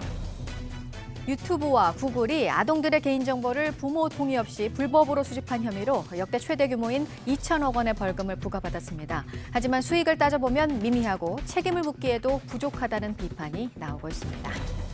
국회 패스트트랙 고소고발 사건과 관련해 경찰 소환 통보를 받은 자유한국당 황교안 대표와 나경원 원내대표가 소환 날짜였던 어제 경찰에 출석하지 않았습니다. 지금까지 경찰 조사를 받은 의원은 더불어민주당이 30명, 정의당이 3명이고 자유한국당은 1명도 없습니다. 민간 택지에 대한 분양가 상한제 시행 발표가 나온 뒤 청약 과열 현상이 서울 강남에 이어서 강북과 수도권 지역으로도 퍼지고 있습니다. 제도 시행 전 막바지 물량이 쏟아지고 있고 앞으로 공급이 줄어들 것이라는 전망에 청약 열기가 뜨거워지고 있다는 분석입니다. 광주 전역을 30분 안에 이동할 수 있는 광주 도시철도 2호선 공사가 오늘 착공식을 시작으로 본격 시작됩니다. 광주광역시청에서 광주역까지 1단계 구간을 2023년 개통하고 2025년에 모든 구간을 개통한다는 계획입니다. 지금까지 아침엔 주요 뉴스 정리해드렸습니다. 인도 북부의 한 폭죽 공장에서 폭발이 일어나 지금까지 23명이 숨졌습니다. 매캐한 연기가 가득합니다. 현지 시간 4일 펀자브주의 한 폭죽 공장에서 원인을 알 수 없는 폭발이 일어난 건데요. 공장 건물이 무너져서 지금까지 적어도 23명이 숨지고 20여 명이 다쳤습니다. 당국이 건물 잔해에 아직 수십 명이 깔려 있는 것으로 보고 수색 작업을 하고 있습니다. 현지 시간 4일 뉴질랜드 북섬의 한 고속도로에선 중국인 관광객 20여 명을 태운 버스가 뒤집히는 사고가 있었습니다. 버스가 빗길에 미끄러지며 중심을 잃고 구른 건데요. 지금까지 중국인 5명이 숨지고 6명이 다쳤는데 이 중 2명이 위중한 상태라고 합니다. 뉴질랜드 당국이 중국 영사관의 도움을 받아 희생자의 신원을 파악하고 있습니다. 필리핀에서 한 미국인 여성이 가방에 갓난 아기를 숨기고 비행기를 타려다가 적발돼 체포됐습니다. 현지 시간 4일 필리핀의 수도 마닐라 국제공항에서 미국행 비행기를 타려던 40대 여성이 체포됐습니다. 생후 일주일 정도 된 남자 아기를 가방에 숨긴 게 들통난 건데요. 여성은 자신이 아기의 이모라며 미국에 데려가 예방접종을 받게 하려고 했다고 주장했습니다. 하지만 여성은 아기의 여행과 관련된 서류를 제출하지 않았는데요. 필리핀 당국은 아이를 보호소에 보낸 뒤 인신매매 가능성을 열어두고 여성을 조사하고 있습니다. 미국 텍사스주의 한 패스트푸드 매장에선 치킨 샌드위치가 매진되자 격분한 남성이 총을 뽑아드는 황당한 일이 있었습니다. 남성은 일행과 함께 드라이브인 코너에서 인기 메뉴인 치킨 샌드위치를 주문했는데요. 품절됐다는 말에 갑자기 총을 꺼내 들고 위협한 겁니다. 실제로 총을 쏘지는 않았는데요. 놀란 직원들이 도망치자 남성 역시 그대로 달아났습니다. 신고를 받고 출동한 경찰이 조사에 나섰습니다. 중국 광저우시의 한 CCTV 화면입니다. 비가 오고 제법 강한 바람이 부는데요. 버스에서 승객들이 내린 직후 강한 바람에 도로에 세워진 가림막이 넘어지며 그대로 사람들을 덮쳤습니다. 미처 피할 새도 없었는데요. 곧바로 행인들이 모여 힘을 모아 가림막을 들어 올렸습니다. 그렇게 사고 1분여 만에 깔려있던 4명이 구조돼 병원으로 옮겨졌는데요. 더 큰 피해를 막은 행인들의 재빠른 대처에 찬사가 이어지고 있습니다.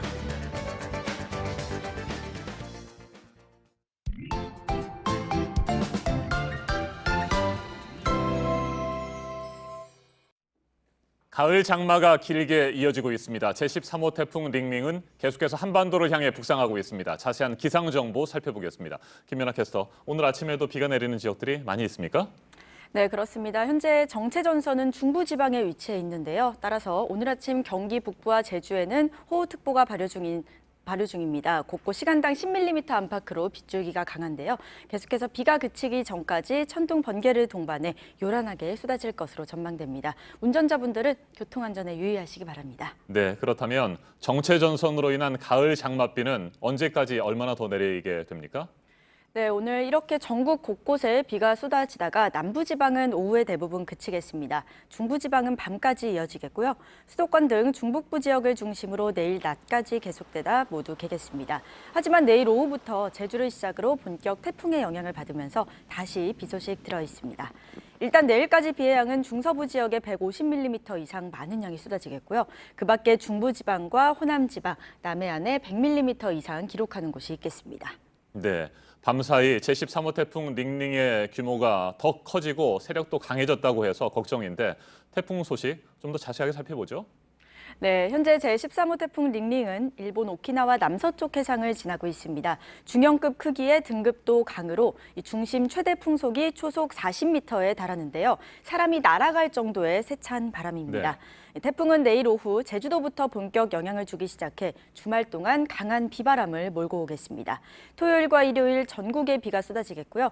예상 강수량은 제주와 남해안, 지리산 부근에 100에서 200mm, 제주 산지에는 300mm 이상, 그 밖에도 중부와 호남 지방 곳곳에 많은 곳은 150mm 이상 기록하는 등 장기간 매우 많은 비가 집중되면서 비 피해가 상당하겠습니다. 안전 점검 철저히 해주시기 바랍니다. 네, 그러니까 내일 오후에 제주 서귀포를 시작으로 한반도가 영향권에 들어가는 거잖아요. 네, 그렇습니다. 그리고 일요일까지 영향을 미칠 것으로 보이고요. 네, 일요일 오전까지 비가 올 것으로 예보돼 있습니다. 네, 일요일까지는 긴장을 늦추지 말고 대비를 하셔야 될 것 같습니다. 알겠습니다. 기상 정보 잘 들었습니다. 김연아 캐스터 수고했습니다.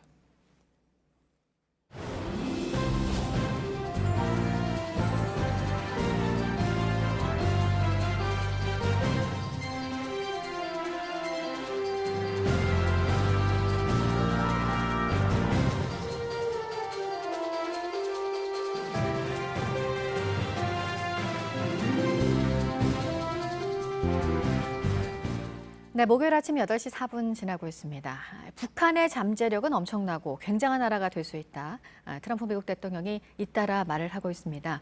이런 상황에서 이번에 북한에 간 중국의 왕이 외교부장, 북미 비핵화 협상과 관련해서 어떤 얘기를 하고 돌아올지 관심이 모아졌었는데요. 김정은 위원장과 만나는 자리는 없었다고 합니다. 보도 연결해서 알아보겠습니다. 안태웅 기자, 북한에서 나온 보도로 파악이 된 내용이죠? 네, 그렇습니다. 북한 노동신문 등 북한 매체들이 조금 전에 보도했습니다. 이수용 노동당 국제담당 부위원장이 왕이 부장과 지난 4일 담화했다며 이 자리에서 시진핑 주석의 인사를 김정은 위원장에게 전달해 줄 것을 부탁했다라고 조금 전 밝혔습니다. 김정은 위원장과의 직접 만남은 이루어지지 않았다고 볼 수 있는 대목입니다. 노동신문에 따르면 왕이 부장은 북한은 어떤 난관도 성과적으로 극복, 전략적 노선과 목표들을 반드시 실현하리라는 것을 굳게 믿는다며 중국은 북한의 동지이자 벗으로 언제나 함께 할 것이다 라고 말했습니다. 한편 트럼프 대통령은 현지 시간으로 4일 백악관 기자들 앞에서 북한은 굉장한 나라가 될 수 있다. 미국은 북한의 정권 교체를 바라지 않는다라고 거듭 언급했습니다. 네, 다음은 이란 대통령이 핵 합의 이행 범위를 줄이는 조치를 취하겠다라고 밝혔다는 소식입니다. 유럽이 이란의 경제적 이익을 보장하지 않았다며 핵 합의로 제안했던 핵기술 연구개발 시간표를 지키지 않겠다라는 것입니다. 그러면서 여러 종류의 우라늄 농축용 원심 분리기와 관련 기술을 모두 개발하겠다라고 덧붙였습니다. 네, 다음 주에 추석을 앞두고 관련 소식들 요즘 계속 전해드리고 있습니다. 추석 연휴에 교통사고가 자주 나는 지역에 대해서 자료도 나왔네요. 네, 그렇습니다. 도로교통안전공단이 분석을 해서 자료를 조금 전에 냈습니다. 최근 5년간 반경 200m 내에서 5건 이상 교통사고가 발생한 전국 도심 108곳을 사고 다발 지역으로 분류했습니다. 우선 가장 자주 발생한 곳은 대전시 둔산동 둔산주차타워 부근으로 나타났습니다. 이 지역에서는 모두 13건의 교통사고가 발생해서 22명이 다쳤습니다. 다음은 경기도 성남 모란삼거리 부근에서 11건이 발생해 그 뒤를 이었습니다. 서울에서는 양재동 트럭터미널 인근이 10건으로 추석 연휴 기간 사고 다발 지역으로 꼽혔습니다. 이들 지역을 지날 때는 특히 주의하셔야겠습니다. 네, 끝으로 전국 주요 대형마트의 70% 정도가 추석 전날이나 직전 일요일에 문을 닫는다라는 내용입니다. 닫을 예정이라는 것이고요. 이마트, 홈플러스, 롯데마트 등 대형마트 3사가 운영하는 전국 400여 개 점포 중에서 300곳에 육박하는 점포가 의무 휴업 규정으로 인해서 문을 닫을 것입니다. 닫을 예정입니다. 추석 연휴에 앞서 장 보러 가시는 분들 많을 텐데요. 참고하시기 바랍니다. 네, 지금까지 아침에 지금 JTBC 안태훈입니다.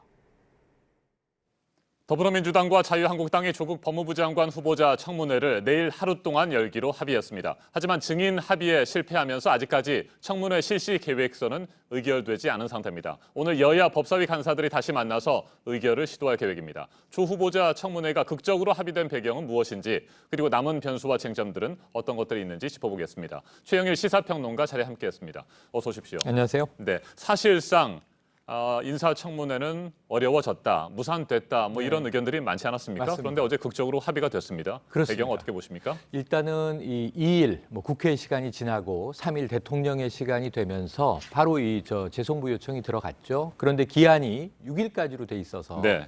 7일 이후부터는 임명 가능하다. 자, 나흘이란 시간 동안 이 지금 팽팽한 여야 기싸움 속에서 청문회가 가능하겠는가? 날짜는 여유가 있는 상황이었어요. 다만 그동안의 과정을 보면 합의 자체가 어려울 것이다. 그런데 극적으로 여야 원내대표가 합의를 했습니다. 조금 복잡한 상황은 네. 있습니다만. 그런데 이제 확정된 건 아니에요. 왜냐면 그러니까요. 어제 법사위에서 이 청문 계획서가 의결되지 못했습니다. 오늘 하루 시간이 더 있습니다. 왜냐하면 내일로 청문회는 예정돼 있고요. 오늘 합의가 되지 않으면 내일 청문회는 어려워지고, 내일이 지나면 사실상 청문회는 끝입니다. 그래서 오늘 하루 법사위를 우리가 지켜봐야 되는 상황입니다. 네, 자유한국당은 핵심 증인 13명을 추려서 더불어민주당에 전달을 했다고 합니다. 네. 핵심 증인 채택이 어려워져서 실제로 인사청문회가 아예 무산될 가능성은 없다고 보십니까? 그 가능성은 오히려 낮아 보입니다. 가장 이제 이 자유한국당이 주장했던 것이 가족 증인 채택이었는데, 네. 가족 증인 채택은 이미 이 조국 후보가 기자간담회 하는 날 가족 모두 빼주겠다, 청문회 열자라는 이야기를 했었고요, 제안을. 그럼에도 불구하고 이제 가족 증인 외에 남은 증인들을 채택해야 되는데 지금 13명으로 추려져 있거든요. 그런데 적어도 그동안 우리가 많이 논의해왔지만 5일의 이 기간을 두고 출석을 통보해야 되기 때문에 지금 13명의 증인이 내일 청문회가 이루어진다면 자진 출석에 의존할 수밖에 없습니다. 그렇죠. 법적 통보 기간은 이미 의미가 없어졌거든요. 그래서 13명 중에 누가 나올 것인지, 그것은 증인의 자의적 판단 혹은 여야 청문위원들의 노력, 이런 정도에 기댈 수 있는 것이지 증인 채택 여부가 핵심 변수는 아니다. 오히려 아까 처음에 이제 질문에 들어 있습니다만 정치적 고려가 가장 중요한 대목으로 보여집니다. 네, 청문회 닷새 전까지 증인을 채택했으니 와라라고 네. 통보를 받아야 되는데 그렇지 못하기 때문에 막상 증인대에 선다고 해서 진실만을 말할 것이냐. 네. 또 그런 의문점들이 좀 남고요. 위증을 하더라도 처벌할 수가 없는 상태가 되는 겁니다. 맞습니다. 네. 그리고 이제 증인들이 지금 어느 정도 이제 여야 입장에서는 증인들도 입장을 가지고 나올 것이기 때문에 조국 후보에게 유리한 발언을 할 것인지 네. 아니면 불리한 발언을 할 것인지 팩트를 숨기진 않더라도 묘한 뉘앙스 때문에 달라질 수 있고요. 그러니까 증인의 위증 여부를 우리가 걱정하는 것보다는 청문위원들이 얼만큼 예리한 질문을 하고 확실한 답을 이끌어내느냐, 그리고 무엇보다 중요한 것은 청문회를 지켜보는 국민들이 어떤 판단을 하게 될 것이냐, 이 부분이 중요한 대목이고요. 증인이 일단 나온다고 하면 다행입니다. 증인이 아예 없는 것보다는 증인이 나오는 것이 조국 후보나 여야 입장에서 유불리가 다양하게 돌아갈 수 있습니다. 그런데 이제 증인의 입에도 관건이 달려 있지만 청문위원들의 능력, 그리고 무엇보다도 이제 팩트, 증거 요소들, 이런 것들이 복합적으로 중요하게 작용할 것으로 보여지는데요. 13명 중에 과연 몇 명의 증인이 나올지는 잘 모르겠고 다수가 나오기는 쉽지 않아 보입니다. 네, 검찰은 어제 최성해 동양대 총장을 참고인 네. 신분으로 불러서 조사를 했습니다. 오늘 새벽까지 조사를 받고 네. 검찰청사를 나온 최성해 총장, 작심한 듯이 정말 발언을 했습니다. 조국 후보자의 딸에게 총장 표창장을 준 적이 없다, 네. 이렇게 잘라 말을 했고요. 또 조 후보자의 부인 정경심 교수가 어제 오전 전화를 걸어와서 상장과 관련해 정 교수 자신이 위임을 받았다고 해달라, 이렇게 부탁을 했다고 맞습니다. 얘기를 했습니다. 이거 어떻게 보십니까? 이게 어제 오늘의 가장 쟁점이죠. 이 정경심 교수의 연구실 동양대를 왜 압수수색했을까? 그런데 그게 이제 표창장 관련으로 밝혀졌습니다.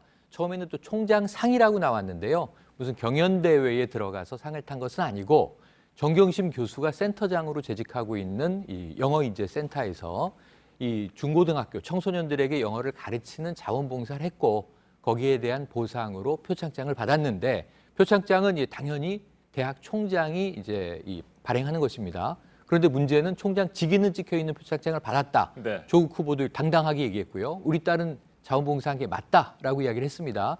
그런데 문제는 총장은 그런 바가 없다고 얘기하는 진실 공방이 벌어진 겁니다. 진실 공방이 벌어졌고 또 어제 오후에는 동양대 측에서 총장의 이야기가 오보다라고 이야기가 나왔어요. 예, 결국은 이게 검찰의 조사로 확인될 수밖에 없습니다. 네. 이게 지금까지도 최성해 총장이 착각했을 가능성도 있어요. 왜냐하면 수많은 발급되는 감사장, 표창장 여러 가지 뭐 중에서 총무과에서 일반적으로 발행하는 것도 있을 수 있기 때문에 이것은 지금 이 학교 차원의 내부적인 구조가 확인돼야 되고 검찰이 밝혀야 될 대목입니다. 하지만 말씀하신 네. 대로 최성해 총장은 작심 발언을 했고요. 이 표창장은 내가 직인을 날인했고 준 바가 없으므로 무효다라는 입장인 것입니다. 총장의 입장은 표창장은 무효다인 것이고요. 그리고 이제 표창장을 탄 가족 쪽에서는 활동을 했고 실제로 표창장을 받았다. 그런데 그 중간에 끼어 있는 동양대 교수이면서 해당 센터장이었던 바로 이 딸의 엄마죠. 네. 조국 후보의 배우자 입장에서 전화를 건 것까지는 팩트고요. 그 내용이 최성해 총장은 위임받았다고 해달라라는 요청이죠. 어찌 보면 이게 거짓말을 해달라는 이 청탁으로 보일 수 있는 대목이고 또 지금 민주당 쪽에서 해명하고 있는 것은 자 있는 그대로 잘 이야기해달라는 취지였지 이것이 뭔가 없는 것을 있도록 해달라는 청탁의 전화는 아니었던 것으로 본다라는 또 해석들을 지금 주장하고 있습니다. 네. 오늘 하루 이게 제일 핫 이슈가 될 것 같고요. 제가 보기에는 오늘 검찰의 입장이 나오기는 쉽지 않아 보이지만 결국은 가장 명확한 사실은 증거를 압수수색했고 또 총장을 소환해서 들었고 이 다양한 이야기를 취합하고 있는 검찰이 어떤 입장을 취하느냐가 조국 후보의 이제 내일 청문회에 가장 중요한 관건이 될 것으로 예상이 됩니다. 알겠습니다. 정 교수 자신이 위임을 받았다고 해달라 이런 부탁을 했다고 동양대 최성해 총장이 얘기를 했습니다만 그렇습니다. 이 부분이 정말 사실이라고 한다면 이번 사태 굉장히 중요한 변곡점이 될 것 같아요. 변곡점입니다. 네. 사실은 그동안 여러 가지 의혹이 쏟아져 나왔고 기자간담회를 통해서 사실은 기자간담회에서 조국 후보 입장은 다 나왔는데 믿을 사람은 믿고 믿지 않을 사람은 믿지 않고 다음 날 또 자유한국당의 반격이 있지 않았습니까? 여론은 팽팽한 가운데 오늘 하루 동양대 표창장 최성해 총장의 발언 그 진위 여부에 따라서 내일 청문회의 가름길이 될 것으로 예상이 됩니다. 알겠습니다. 여기까지 듣겠습니다. 최영일 시사평론가였습니다. 말씀 잘 들었습니다. 고맙습니다. 서울에 있는 대형 병원 5곳에는 서울이 아닌 다른 지역에서 오는 환자들이 점점 많아지고 있습니다. 비교적 가벼운 질병으로도 이렇게 대형 병원을 찾는 환자들이 늘면서 정작 급한 중증 환자의 치료가 늦어집니다. 결국 복지부가 대책을 내놨습니다. 배양진 기자가 보도합니다. 오랫동안 병원을 다녔는데 그게 발견이 안 돼서 좀 큰 병원에 갔더니 진작에 왔어야 되는데 너무 늦게 왔다. 동네 병원을 이용하는 환자들의 만족도는 낮습니다. 환자들이 대형 병원으로 몰리는 이유입니다. 실손 보험 덕에 진료비 부담도 크지 않습니다. 예를 들어 고혈압 기본검사 5가지를 받는다면 전체 진료비는 9만 원입니다. 상급 종합병원의 환자 본인 부담률은 60%로 높은 편이지만 실손보험에 가입한 사람이라면 80%를 보험사에서 대신 내줍니다. 실제로 내는 돈은 10,000원뿐일 수 있습니다. 결국 복지부가 대책을 내놨습니다. 합병증 없는 고혈압이나 당뇨, 위궤양이나 백내장, 대상포진 등은 비교적 가벼운 질병으로 분류됩니다. 이런 병으로 대형 병원에 가면 돈을 더 내야 합니다.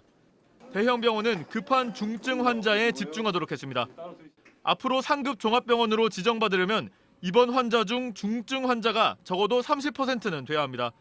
중증 환자 입원을 늘리지 않으면 지정이 취소될 수도 있습니다.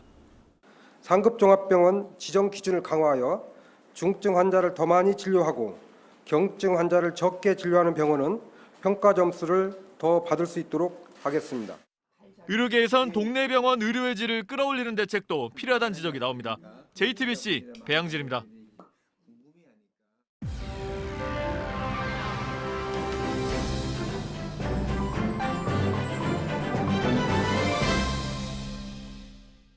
네, 추석 얘기 오늘도 많이 해드리게 되네요. 오늘 영화 소식 전해드리면서도 그렇습니다.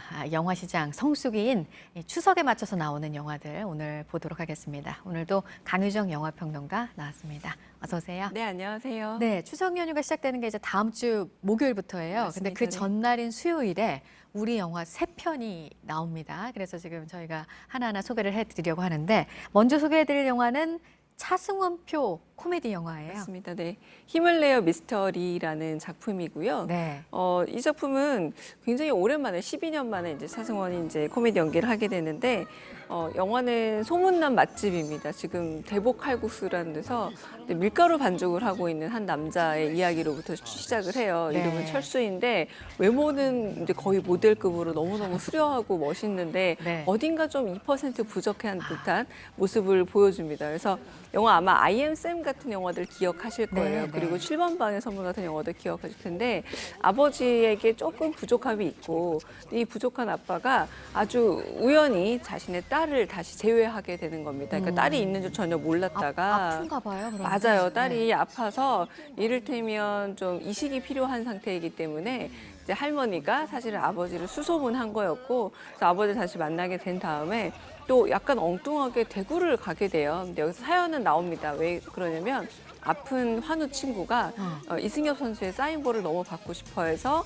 그걸 구해주고 싶은 마음에 이 딸이 무작정 대구를 향하게 되는데 이 아버지는 또 거기에 어쩌다 보니 동참을 하게 되는 거고요. 네. 근데 이런 영화들을 영화적 용어로 이제 로드 무비라고 부릅니다. 여행을 네, 네. 하면서 조금씩 더 가까워지기도 하고 진실도 밝혀지고 이런 내용들인데요. 그래서 그런 과정들을 통해서 따뜻한 가족애와 그리고 약간 코믹한 웃음을 선사하고 있는 작품이기도 합니다. 네.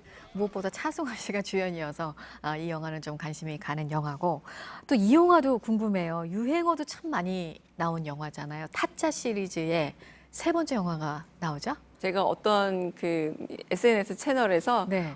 이 타짜에 나오는 명대사만으로 퀴즈를 만드는 걸 본 적도 있어요. 그러니까요. 이 대사는 어디서 누가 한 걸까요? 이렇게 물을 정도로 이게 무슨 말이냐면 들으시는 분들도 아 이거 타짜의 대사구나. 뭐 가령 나 어디 나온 여자야 뭐 이런 대사들 있잖아요. 네, 네. 굉장히 이제 맛있게 맛깔나는 대사들이 많은 작품이기도 한데요. 이 영화는 또 류승범이 또 4년 만에 다시 이렇게 돌아온 작품으로 굉장히 주목을 받고 있기도 합니다. 여기서 이제 애꾸라는 역할로 이제 등장하고 있는데 네. 아마 기억나실 거예요. 류승범 씨 머리 길게 하고 선글라스 낀 모습이 벌써 화제가 되고 있고요. 네. 근데 원래 이제 1편을 많이 보셨어요. 이제 500만 넘는 관객들이 봤고 최동훈 감독하면 이제 바로 이 타짜에서 시작했다라고 이제 할 만한 작품이라서 아무래도 이제 1편과 비교를 많이 할 수밖에 없는 작품이기도 합니다. 아무래도 전작들과 비교를 하게 되죠. 그렇죠. 1편이 네. 워낙에 화제가 됐던 작품이고 근데 벌써 13년 전에 개봉했던 작품이에요. 그게 13년 전이었어요? 맞습니다. 그럼에도 불구하고 지금도 굉장히 현재적인 작품으로 이제 융통이 되고 있기도 하고요. 네, 이 작품은 소위 말하는 화투였다면 이번에는 좀 포커, 카드 이야기로 좀 바뀌었다는 게 가장 큰 차이점이고요. 그리고 주인공이 이제 곤이라는 조승우 씨가 맡았던 배우였다면 이번에는 도일출이라는 캐릭터로 박정민 씨가 역할을 맡고 있습니다. 그러니까 둘 다 이제 20대 초중반의 젊은이가 이제 주인공을 맡는다는 건 비슷하지만 이번에 그 카드판이라는 점에서 좀 다른 용어가 등장하기도 하겠고요. 또 다른 어떤 이야기들이 펼쳐지고 있는데 1편과 유사합니다. 1편의 그 대사 기억나실 거예요. 뭐 경상도의 낙이, 뭐 전라도의 짝귀 하듯이 네. 여기서도 전설적으로 유명한 어떤 도박꾼들이 등장하고 있긴 합니다만 네. 그렇다고 뭐 도박을 권하고 이런 작품이 아니라 와 정말 위험하구나라는 생각이 절로 들 만큼 네. 굉장히 좀 잔인한 장면들도 좀 있기 마련이잖아요. 네, 그런 아기 것들 생각도 나고요. 맞습니다. 네, 그런 장면들을 통해서 어쨌든 추석에는 역시 타짜다라는 어떤 생각이 날 만큼 좀 재미있는 오락 영화로 만들어져 있습니다. 네. 그리고 마지막 3번째 우리 영화는 인기 드라마를 영화로 만든 그런 영화예요. 드디어 우리나라도 이런 형태의 드라마가 이제 영화로 만들어진 경우가 생기고 있는데요. 아마 뭐 섹스 앤 더 시티 같은 영화들은 이미 드라마로 굉장히 인기가 많은 다음에 영화로 만들어졌던 기억이 있으실 겁니다. 이제 그런 관례를 좀 따라가는 나쁜 녀석들 더 무비인데요. 이제 마동석을 우리가 마블리라고 부르는데 이 마블리가 된 그 마블리의 이미지, 이를테면 굉장히 좀 투박한 범죄자 유형이지만 뭐 따뜻하고 유머러스한 이미지가 이 드라마를 통해서 거의 만들어졌다고 할 수 있을 텐데 그걸 그대로 좀 반복하고 있다고 할 수 있겠습니다. 네. 근데 영화판으로 만들어지면서 TV에서 제약이 있었던 것들을 좀 더 약간 더 훨씬 더 자유롭게 표현을 하기도 하고 또 한편으로는 영화적인 더 재미를 두고 있다고 하는데요. 그리고 김상중 씨도 이번에 마찬가지로 그러니까 이 작품의 가장 큰 특징은 누가 범죄자고 누가 형사야라는 게 잘 구분이 안 될 정도로 네. 굉장히 개성 강한 캐릭터들이 등장하고 있는데요.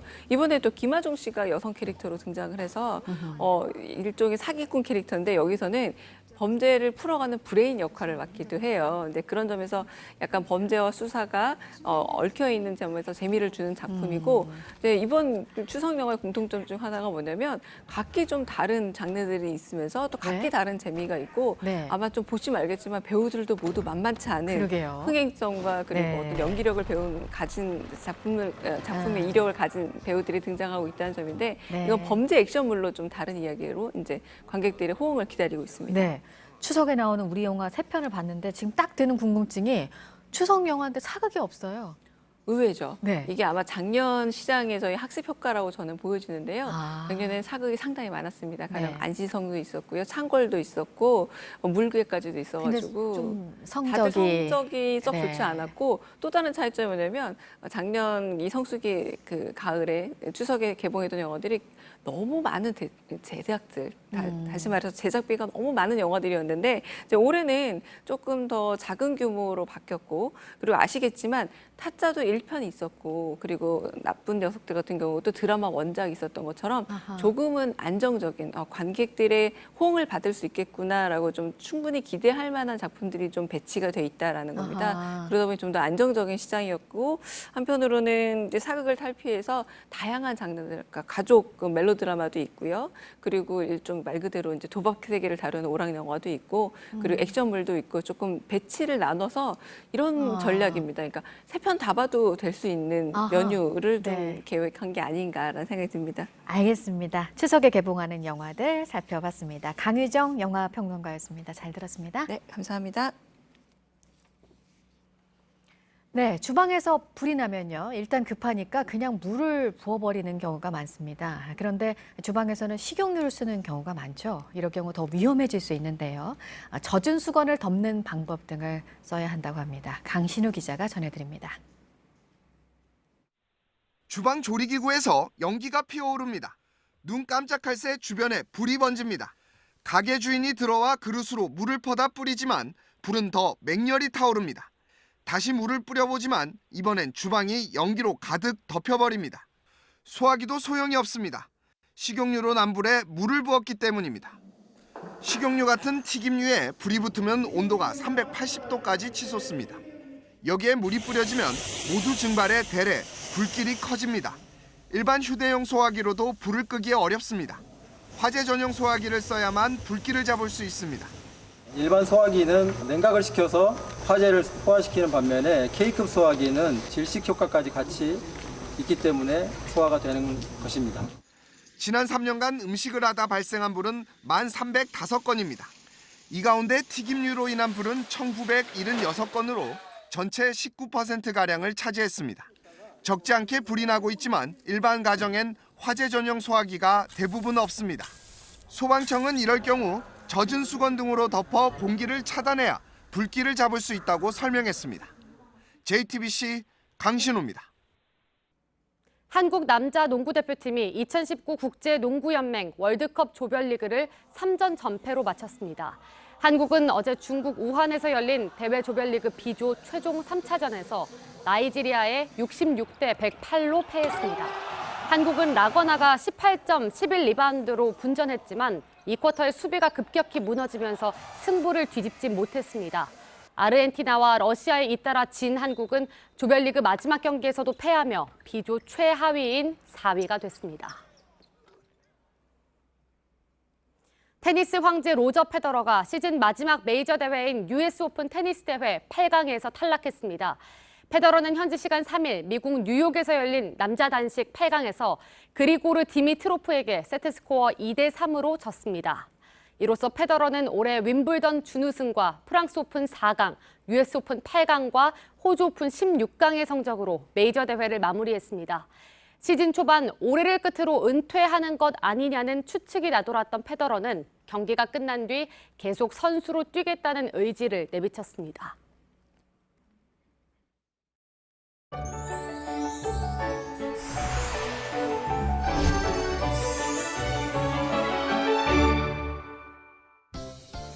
중부지방에 위치한 정체전선의 영향으로 전국 곳곳 비가 이어지겠습니다. 지금은 중북부와 남해안, 제주를 중심으로 비가 오고 있는데요. 점차 전국으로 확대됐다가 남부지방의 비는 오늘 오후에 모두 그치겠고요. 중부지방은 내일 낮까지 이어지는 곳이 있겠습니다. 한편 내일 오후부터는 제주를 시작으로 태풍 링링의 영향을 받으면서 주말 동안 전국에 비바람이 몰아치겠습니다. 일단 내일까지 비의 양은 중서부 지역에 150mm 이상 쏟아지겠고요. 그 밖에 중부지방과 호남지방, 남해안에 많은 곳은 100mm 이상 예상됩니다. 현재 제13호 태풍 링링은 일본 오키나와 남서쪽 부근을 지나고 있는데요. 점차 북상하면서 올해 토요일 우리나라 서해상을 지나겠습니다. 경로는 유동적이기 때문에 기상정보 관심 있게 지켜보시기 바랍니다. 오늘 낮 기온은 서울이 27도, 광주 29도, 대구가 30도로 어제보다 1, 2도 높겠습니다. 북한도 평양과 해주, 개성이 27도로 대체로 우리나라와 비슷하겠습니다. 내일 낮 동안 가을 장마가 모두 물러가지만 내륙 곳곳 한때 소나기 소식 들어있습니다. 기상정보였습니다. 아침엔 뉴스워치, 오늘 하루 관심을 가지고 지켜봐야 할, 기억해야 할 뉴스 끝으로 정리해드립니다. 최성해 동양대 총장이 오늘 새벽 참고인 신분으로 검찰 조사를 받고 나오면서 작심 발언을 했습니다. 조국 법무부 장관 후보자의 딸에게 총장 표창장을 준 적이 없다고 말했습니다. 그러면서 조 후보자의 부인 정경심 교수가 어제 오전 전화를 걸어와 상장과 관련해 정 교수 자신이 위임을 받았다고 해달라는 부탁을 했다고 밝혔습니다. 최성해 총장은 교육자적인 양심과 친분 문제로 갈등했지만 교육자적인 양심을 택했다고 덧붙였습니다. 조국 후보자 인사청문회를 내일 하루 동안 열기로 여야가 합의한 가운데 증인 관련 최종 합의에는 이르지 못했습니다. 국회 법사위 여야 간사들이 오늘 다시 만나서 청문회 실시 계획서 의결을 시도할 계획입니다. 마약 대마를 밀반 입한 혐의를 받고 있는 이재현 CJ그룹 회장의 장남 선호 씨가 어제 저녁 검찰에 스스로 찾아가 긴급 체포됐습니다. 하루빨리 구속되기를 바란다고 말했는데 검찰은 압수 증거물들을 분석한 뒤 구속영장 청구 여부를 결정할 방침입니다. 영국이 합의 없이 유럽연합에서 나오는 이른바 노딜 브렉시트를 막는 법안이 하원에서 통과됐습니다. 타격을 받은 존슨 총리가 조기 총선을 치러서 국민들의 의견을 묻자고 했지만 하원은 곧바로 부결시켰습니다. 오늘 전해드릴 소식은 여기까지입니다. 이상으로 JTBC 뉴스 아침엔 목요일 순서 모두 마치겠습니다. 건강한 하루 보내시기 바랍니다. 고맙습니다.